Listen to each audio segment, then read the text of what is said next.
জানো তো বন্ধুরা, প্রতিটি মেয়ের স্বাবলম্বী হওয়াটা খুব দরকার।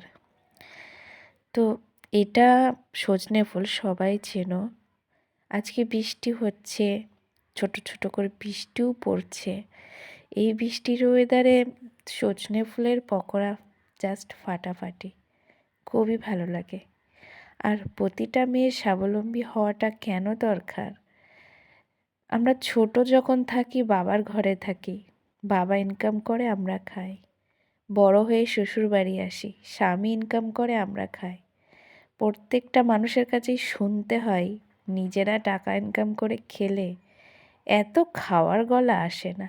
তাই বলি যে প্রতিটা মেয়ের স্বাবলম্বী হওয়াটা খুব দরকার। আর যেমন ছেলেরা চাকরি করে, মেয়েদেরকেও চাকরি করাটা খুবই দরকার। তাহলে না বাবার কাছে কথা শুনতে হয়, আর না পরের ছেলের কাছে কথা শুনতে হয়। কথাটা কি ঠিক বললাম না ভুল? কমেন্ট করে জানিও।